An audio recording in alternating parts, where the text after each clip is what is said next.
નમસ્કાર મિત્રો,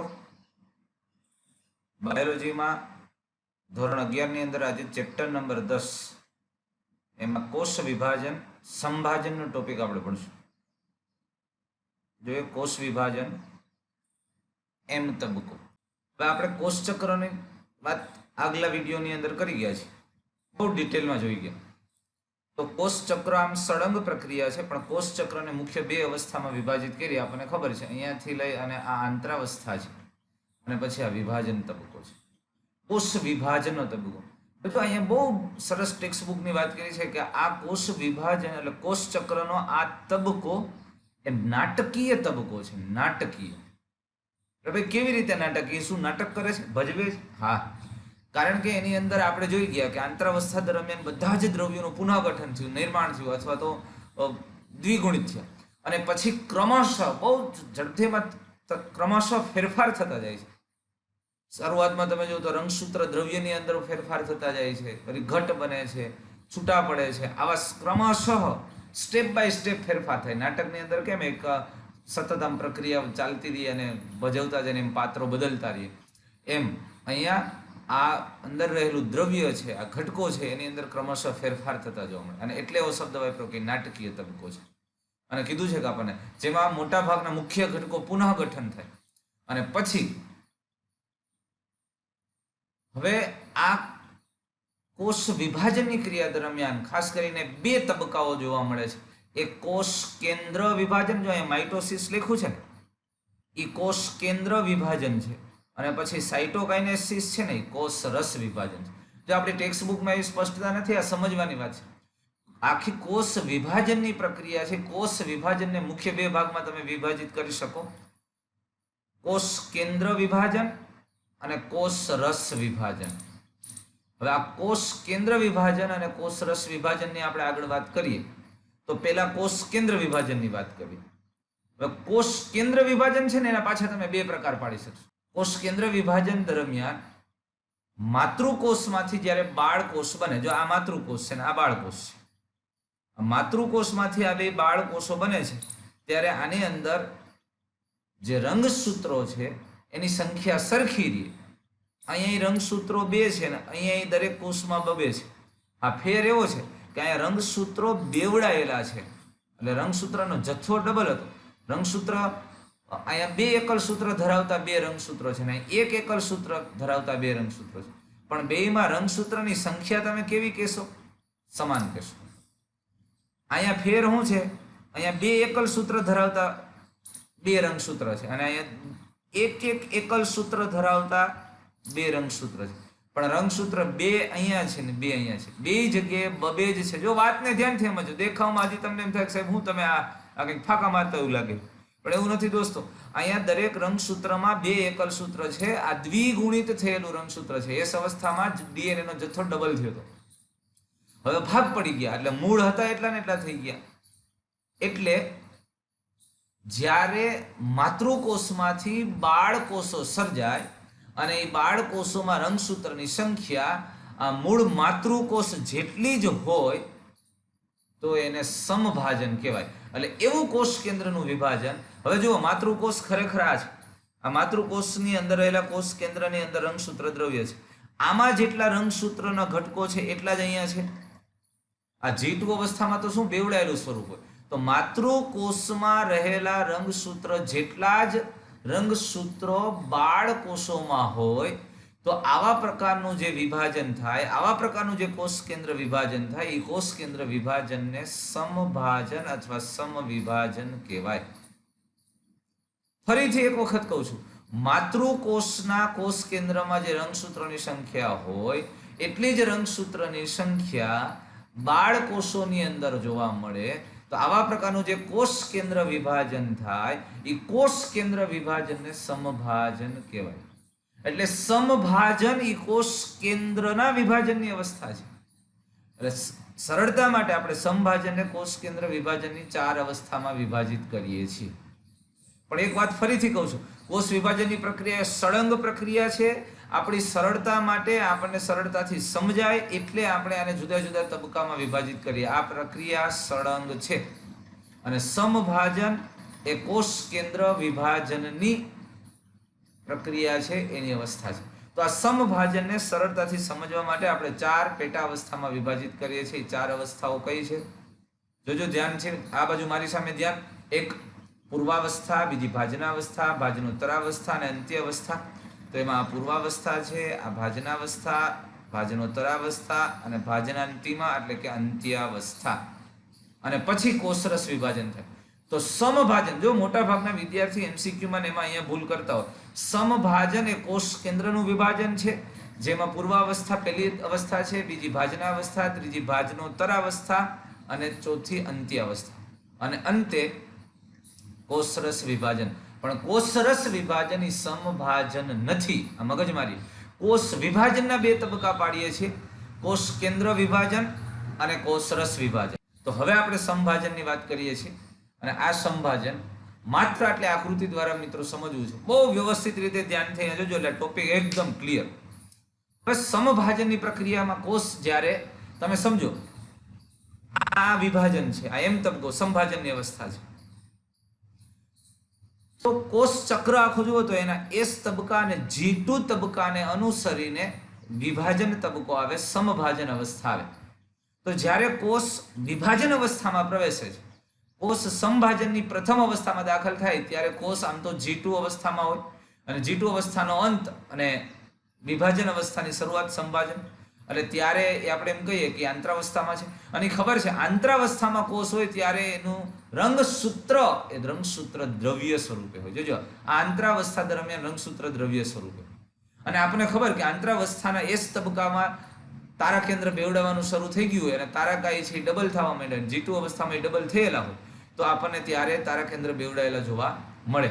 હવે સમભાજનની શરૂઆત થાય છે, અને સમભાજનનો પ્રથમ તબક્કો એટલે પૂર્વાવસ્થા, અને પૂર્વાવસ્થાની શરૂઆત એટલે અર્લી પ્રોફેજ, એટલે આમ પૂર્વાવસ્થાની શરૂઆતનો તબક્કો. ત્યારે તમે સમજો કોષની અંદર કોષ કેન્દ્ર પટલ સ્પષ્ટ જોવા મળે, રંગસૂત્રો હજી દ્રવ્ય સ્વરૂપે હોય, અને એની અંદર સામાન્ય રીતે આ રંગસૂત્ર છે એ હવે S અને G2 અવસ્થા દરમિયાન રંગસૂત્ર ડબલ થયું હોય, એ બધું એકબીજા સાથે કનેક્ટેડ હોય, એકબીજા સાથે જોડાયેલું છે, એકબીજા સાથે ઇન્ટરવિનિંગ થયેલું હોય, એકબીજા સાથે ગૂંચળામય રીતે ગંઠાયેલું હોય આ રંગસૂત્ર દ્રવ્ય. હવે પૂર્વાવસ્થાની શરૂઆત એટલે તમે એને કહી શકો કે આ રંગસૂત્ર જે દ્રવ્ય સ્વરૂપે હતું એ રંગસૂત્ર દ્રવ્ય સંઘનિત થાય છે. અરે સંઘનિત, એક ઘટ્ટ થાય અને ધીમે ધીમે ધીમે આ રંગસૂત્રમાં ફેરવાય છે. આ રંગસૂત્ર દ્રવ્ય સ્વરૂપે રહેલું જે મટીરિયલ છે એ જ્યારે સૂત્રીય સ્વરૂપે ફેરવવાની શરૂઆત થાય એટલે તમે સમજો એ પૂર્વાવસ્થાનું શરૂઆત થઈ ગઈ. આ દ્રવ્યમાંથી એનું સંઘનન થાય, સંઘનિત થાય, ઘટ થાય અને સૂત્રમાં ફેરવાય એટલે પૂર્વાવસ્થાનું સ્ટાર્ટિંગ. સમજાણું? અને ધીમે ધીમે આ સામાન્ય રીતે પૂર્વાવસ્થા છે એ પૂર્વાવસ્થામાં રંગસૂત્ર છે એ સંકોચન પામતા પામતા પામતા અને પૂર્વાવસ્થાના અંત ભાગમાં, પૂર્વાવસ્થાના અંતમાં દરેક રંગસૂત્ર તમે જુઓ તો દરેક રંગસૂત્ર 2 એકલ સૂત્ર, આ 2 એકલ સૂત્ર અને તેને જોડતા એક સેન્ટ્રોમિયરનું બનેલું સ્પષ્ટ દેખાય. આ પૂર્વાવસ્થાના અંત ભાગમાં રંગસૂત્ર આવા સ્પષ્ટ દેખાય. સમજાણું? એટલે જે દ્રવ્ય સ્વરૂપે હતું એનું સંઘનન થવાની શરૂઆત એટલે પૂર્વાવસ્થાની શરૂઆત. હવે સાથે સાથે ત્યારે તારા કેન્દ્રમાં શું ફેરફાર થાય તો કે જે S તબક્કામાંથી બેવડાવવાનું શરૂ થઈ ગયેલું હતું, જે તારા કેન્દ્ર હતું, એ બેવડાયેલા તારા કેન્દ્રો એકબીજાથી ક્રમશઃ પરસ્પર વિરુદ્ધ ધ્રુવો તરફ આ ગતિ કરે. આ બે તારાકાય છે, એ તારાકાય પોતપોતાથી વિરુદ્ધ ધ્રુવો તરફ. જો એક આ ધ્રુવમાં ગયું તો એકબીજા, અહીંયા બે ભેગા હતા, જો એકબીજાની નજીક. આ તારાકાય, આ તારા કેન્દ્રો છે એકબીજાથી છૂટા પડે, પરસ્પર વિરુદ્ધ ધ્રુવો તરફ ગતિ કરે અને વિરુદ્ધ ધ્રુવો તરફ આ તારાકાય છે ગોઠવાય અને તેની આસપાસ તારા કિરણોનું નિર્માણ કરે છે. જો આ ફરતે નાના આ તારા કિરણો છે, એસ્ટર્સ, અને આ તારા કિરણોનું નિર્માણ કરે અને બંને ધ્રુવના તારા કિરણો મળી અને દ્વિધ્રુવીય ત્રાક, અને આપણે જેને કહી શકીએ આ ત્રાક પ્રસાધનનું નિર્માણ કરે. આને માઇટોસિસ એપરેટસ કહેવામાં આવે.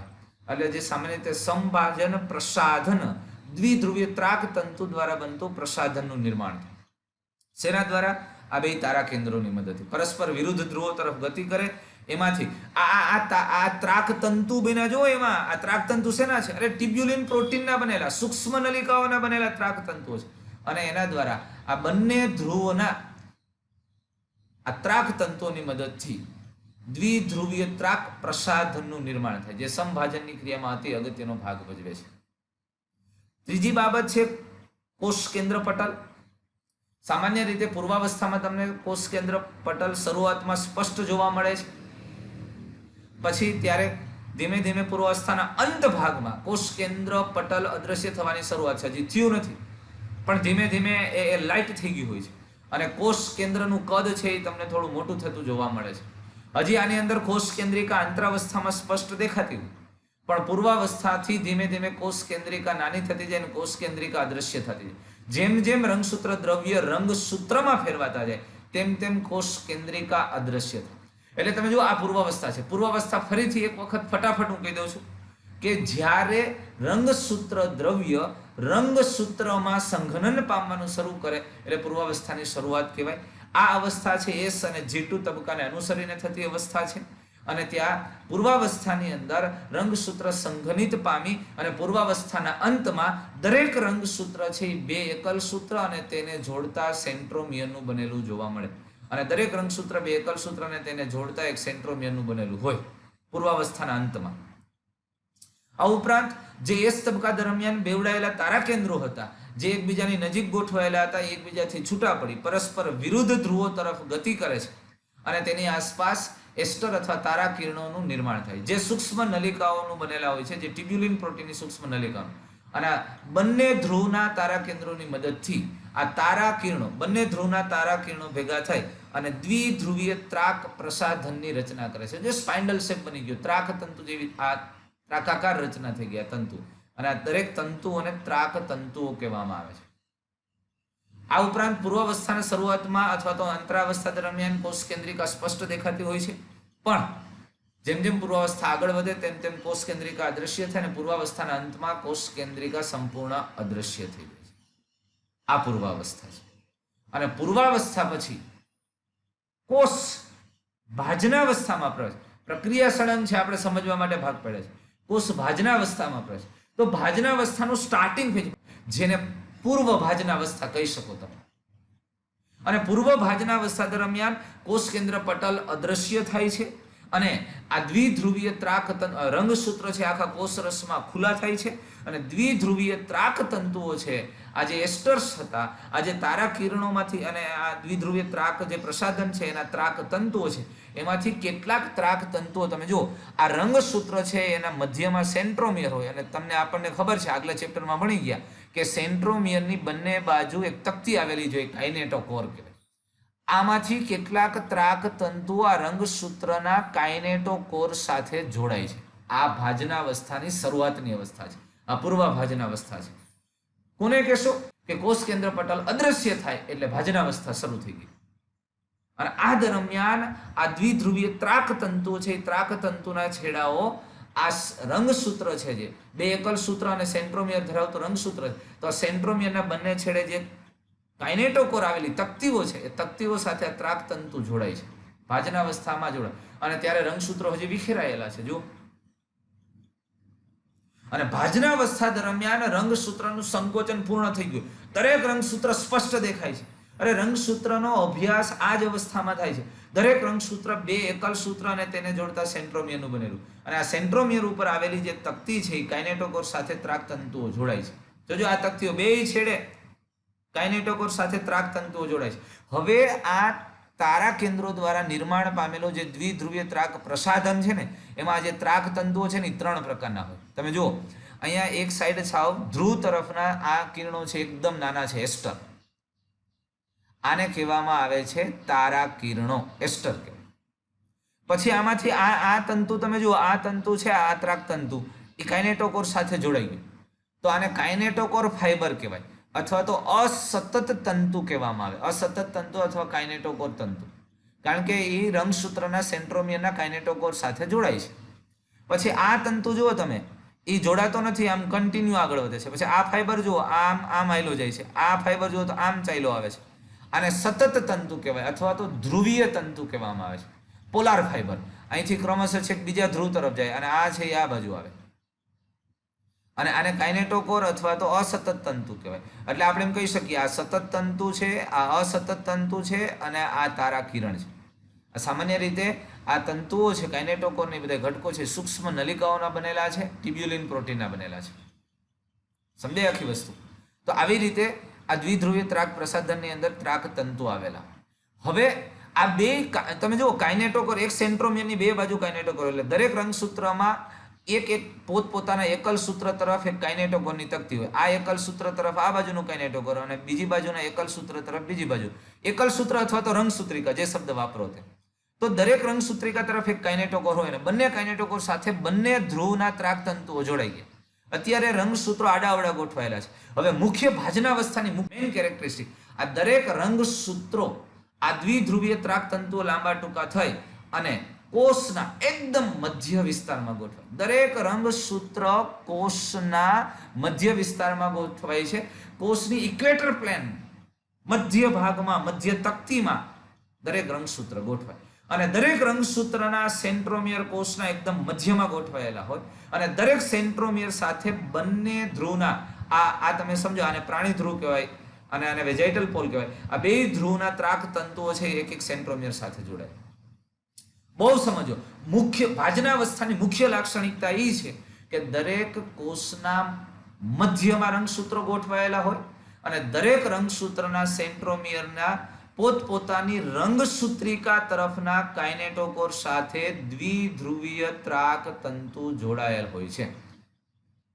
ભાજનાવસ્થાની મુખ્ય લાક્ષણિકતા ફરી એક વખત બોલું છું મિત્રો, કે દરેક રંગસૂત્ર કોષના મધ્યમાં ગોઠવાયેલા છે, વિષુવવૃત્તીય પ્લેટ ઉપર ગોઠવાયેલા છે અને દરેક રંગસૂત્રના સેન્ટ્રોમિયર સાથે બંને ધ્રુવના ત્રાક તંતુઓ જોડાયેલા એના કાઇનેટોકોર. અને ભાજનાવસ્થા પછી કોષ ભાજનોત્તર અવસ્થામાં. હવે જોજો શું થાય છે, આ દ્વિધ્રુવીય ત્રાક તંતુઓ છે ને, એ પોતાની તરફ ખેંચે છે. અરે દોરડા ખેંચ જેવું થઈ ગયું, વચ્ચે રંગસૂત્ર છે, બે છેડા બાંધી દીધા અને આ બાજુથી 50% ખેંચે ને 50% ઓલી બાજુથી ખેંચે. તમે જુઓ જ ખરા, દોરડા ખેંચાલે છે. આ ત્રાક તંતુઓ આ બાજુ ખેંચે છે ને આ આમ ખેંચે. ઓલા કે રંગસૂત્રને મારે લઈ જવું, ઓલા કે મારે લઈ જવું. અરે માથાકૂટ થઈ ગઈ.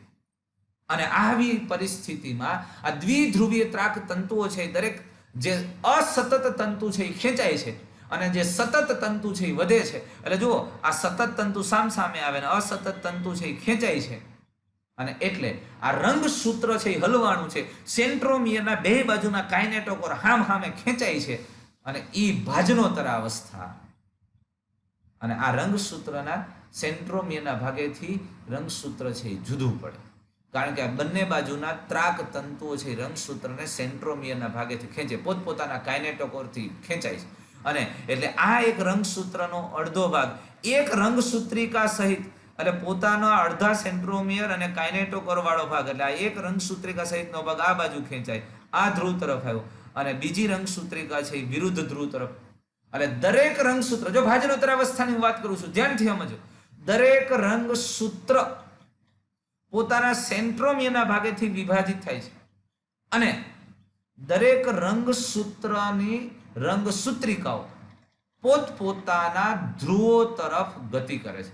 એટલે દરેક રંગસૂત્ર, જો કોષની અંદર 46 રંગસૂત્ર છે, તમે 3 ડાયમેન્શનલી વિચારો, કોષના મધ્યમાં 46 એક સરખા રંગસૂત્રો પથરાયેલા છે અને આ દરેક રંગસૂત્રની ઉપર એક ત્રાકતંતુ જોડાયેલું, નીચે એક ત્રાકતંતુ જોડાયેલું, આમ ખેંચાય છે.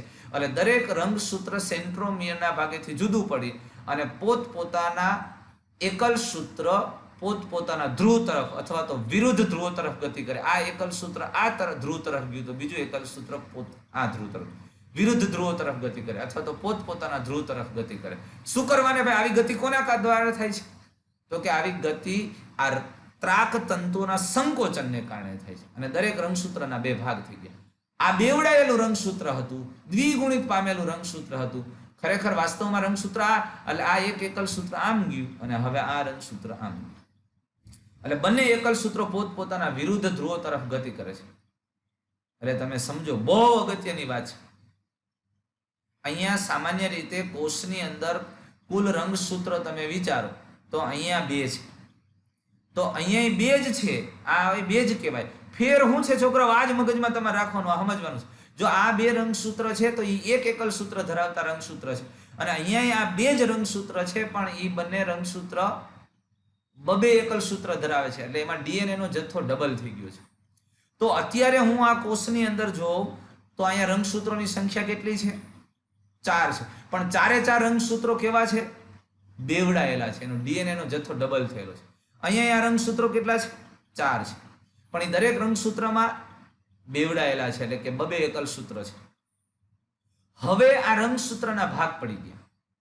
આ એક એકલ સૂત્ર આ બાજુ ગયું ને આ એકલ સૂત્ર આ બાજુ ગયું. તો ખરેખર આ એકલ સૂત્ર શું છે? અરે એ રંગસૂત્ર જ છે, પણ અહીંયા બેવડાયેલું સ્વરૂપ હતું. હવે સેન્ટ્રોમિયરના ભાગેથી જુદું પડ્યું. તો તમે મને એ કહો કે ભાજનોત્તર અવસ્થાના દરેક ધ્રુવમાં કુલ કેટલા રંગસૂત્ર થશે ભાઈ? આ એક ધ્રુવમાં કેટલા રંગસૂત્ર થયા? 4 થયા. અને આ બાજુના ધ્રુવમાં કેટલા રંગસૂત્રો ભેગા થશે? અરે અહીંયા 4 થશે. ફેર શું છે? અહીંયા બેવડાયેલા હતા અને અહીંયા સિંગલ છે. પણ બે ધ્રુવમાં રંગસૂત્રોની સંખ્યા કેટલી થઈ? 4. તો હું એવું કહી શકું કે ભાજનોત્તર અવસ્થાના દરેક ધ્રુવમાં, એટલે આ એક ઉપરનો ધ્રુવ અને આ નીચેનો, દરેક ધ્રુવમાં એટલા એકલ સૂત્રો એકત્રિત થશે. કેટલા એકલ સૂત્રો એકત્રિત થશે? જેટલા મૂળ કોષમાં રંગસૂત્ર હતા. મૂળ કોષમાં કેટલા હતા? 4 હતા. તો આ એક ધ્રુવમાં અહીંયા પણ કેટલા છે? 4 છે. મારી વાત સમજો છો તમે? અહીંયા 4 રંગસૂત્રો છે ને અહીંયા છે. તમે કહો પણ અહીંયા અધૂરા છે. અરે ભાઈ, એ તો અહીંયા ડબલ થયા હતા. અહીંયા S તબક્કામાં એને ભાગ પાડવા હતા ને, અહીંયા છે એટલા ને એટલા મારે અહીંયા રાખવા હોય તો એકમાંથી 2 કોષ બનાવવા છે, અને એક કોષમાં જેટલા રંગસૂત્ર છે એટલા જ મારે બેયમાં રાખવા હોય તો અહીંયા મારે ડબલ કરવા પડે ને, તો પાછા અહીંયા હતા એટલા ને એટલા રહે. એટલે આપણે જ્યારે આ ભાજનાવસ્થામાં જોઈએ છીએ ત્યારે એ રંગસૂત્રો બેવડાયેલા છે. સમજાઈ ગયું? એટલે આ રંગસૂત્ર છે અને આપણે જોઈ શકીએ અવસ્થા છે. એટલે અહીંયા આપણને દેખાય કે આ ડબલ છે, દ્વિગુણિત થયેલા છે. એટલે એટલું મારા તમે મગજમાં રાખજો કે રંગસૂત્રની અહીંયા જ્યારે S તબક્કો કે G2 તબક્કા દરમિયાન કે ત્યારે રંગસૂત્રની સંખ્યા નથી વધતી. અરે રંગસૂત્ર બેવડાય છે. રંગસૂત્રમાં અંદર રહેલું ડીએનએ નો જથ્થો વધે છે. અહીંયા કોષની અંદર રંગસૂત્ર 46 છે, S તબક્કામાં 46 છે, G2 માં 46 છે, અને વિભાજન સંભાજન પામી નવા બને ને ત્યારે 46 છે. પણ S તબક્કા પછી એ 46 છે એ કેવા છે? ડબલ થયેલા છે, બેવડાયેલા છે, દ્વિગુણિત થયેલા છે. સંખ્યાની દ્રષ્ટિએ ડબલ નથી, આમ છે. એટલે આ પણ 4 રંગસૂત્રો છે અને આ પણ કેટલા છે? 4 છે. આ પણ કેટલા છે? 4 છે. એટલે ભાજનોત્તર અવસ્થામાં દરેક એકલ સૂત્ર પોતપોતાના ધ્રુવ તરફ ગતિ કરે. એક રંગસૂત્રના બંને એકલ સૂત્રો, એક રંગસૂત્રના બંને એકલ સૂત્રો પોતપોતાના ધ્રુવ તરફ ગતિ કરે સેન્ટ્રોમિયરના ભાગેથી.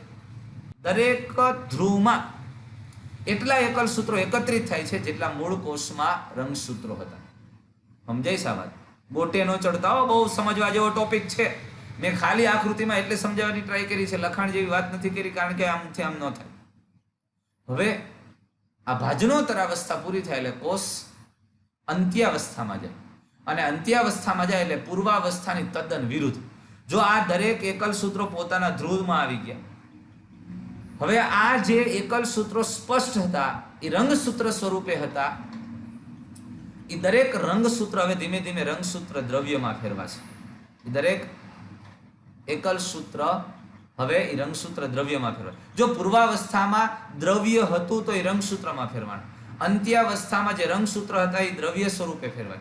ધીમે ધીમે એની ફરતે કોષ કેન્દ્ર પટલ દ્રશ્યમાન થાય.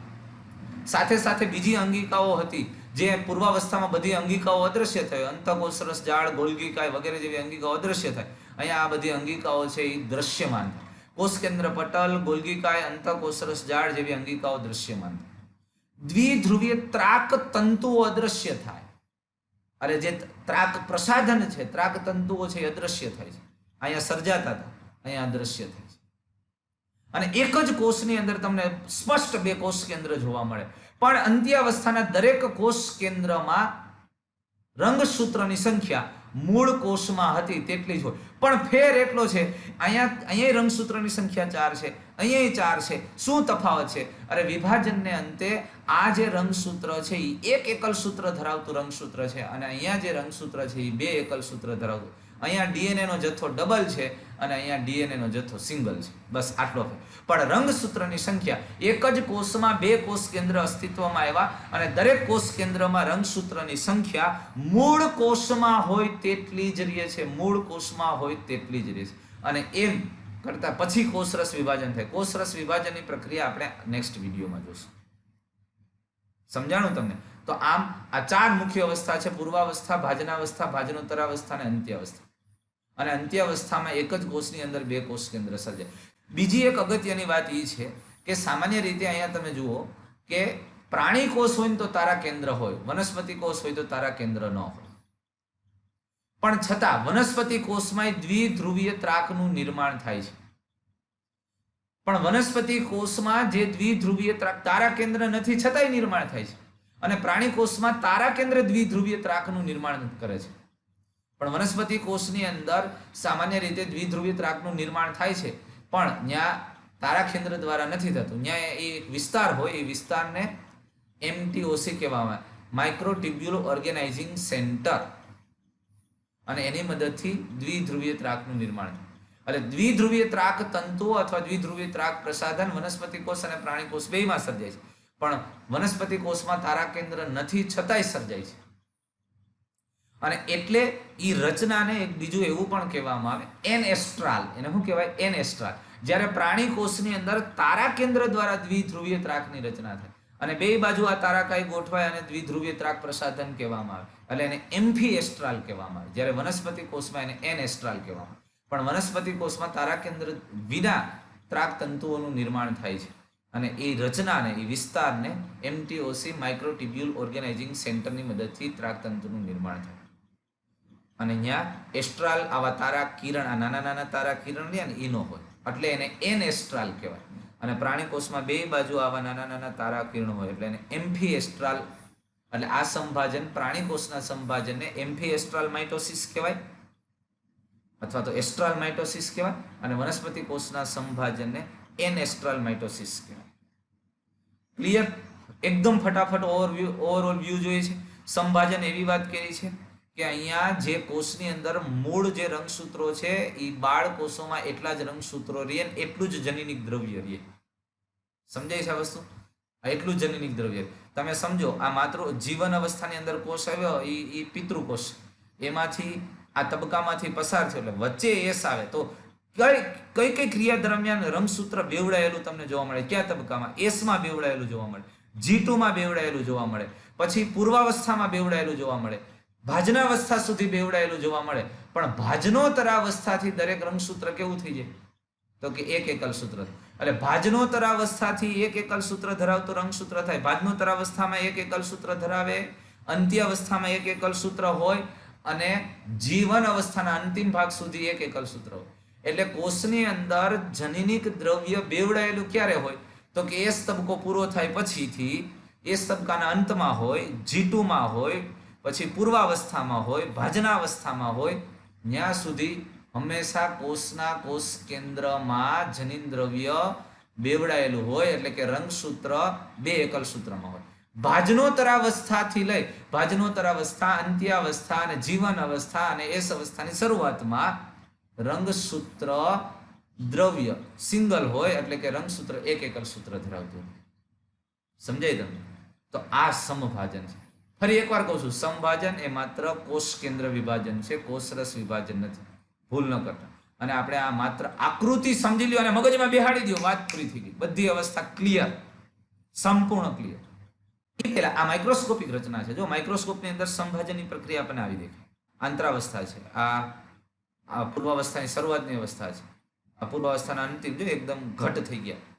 પછી આ ભાજનાવસ્થા છે, ભાજનોત્તરાવસ્થા છે, અને અંત્યાવસ્થા છે. અને નેક્સ્ટ વિડીયોની અંદર આપણે કોષરસ વિભાજન અને સંભાજનનું મહત્વ જોશું. Thank you.